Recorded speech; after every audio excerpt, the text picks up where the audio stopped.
এই মুহূর্তের সব থেকে বড় খবর, এসএসসির নিয়োগ সংক্রান্ত যে মামলা কলকাতা হাইকোর্টের ডিভিশন বেঞ্চে চলছে মহামান্য বিচারপতি সৌমেন সেনের এজলাসে, তো সেই মামলাটির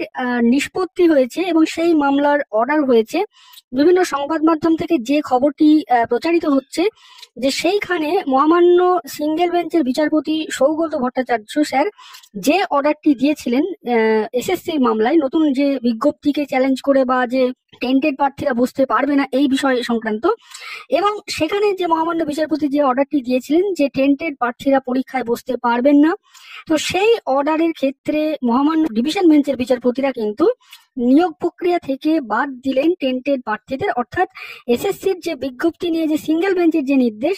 সেইখানে কোনো রকম হস্তক্ষেপ করলো না ডিভিশন বেঞ্চ। এক্ষেত্রে বৃহস্পতিবার আদালতে বিচারপতি সৌমেন সেন এবং বিচারপতি স্মিতা দাসের ডিভিশন বেঞ্চ পরিষ্কার যেটা জানিয়েছে বলে খবর সংবাদ মাধ্যম সূত্রে,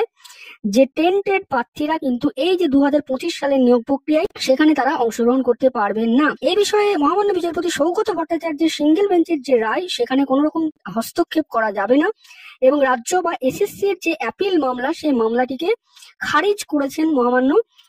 ডিভিশন বেঞ্চের বিচারপতিরা। তো কালকে শুনানি হয়েছে, গতকালকে এবং আজকেও দীর্ঘ শুনানি হয়েছে, তারপরে কিন্তু এই নির্দেশ এসছে। এখন যদি আমরা কলকাতা হাইকোর্টের অফিসিয়াল ওয়েবসাইট থেকে এই মামলার কেস স্ট্যাটাসটি দেখার চেষ্টা করি, তাহলে দেখবো এই যে মামলাটি,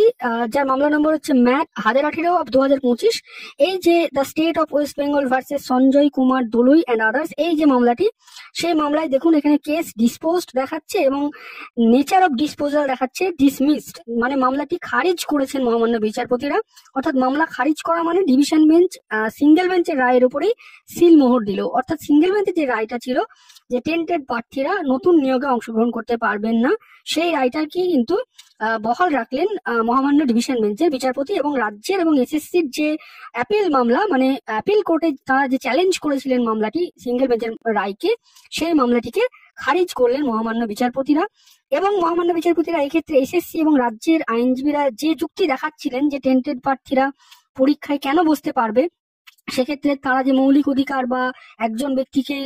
একটি কাজের জন্য দুবার শাস্তি দেওয়া যায় না, বা সুপ্রিম কোর্টের জাজমেন্টে কোথাও এমন বলা নেই যে টেন্টেড প্রার্থীরা পরীক্ষায় বসতে পারবেন না নতুন নিয়োগে, তো এই যে যুক্তিগুলো এসএসসি বা রাজ্য সরকার দেখাচ্ছিলেন, তো তাদের এই যুক্তিগুলো কিন্তু মহামান্য বিচারপতিরা গ্রহণযোগ্য বলে মনে করলেন না এবং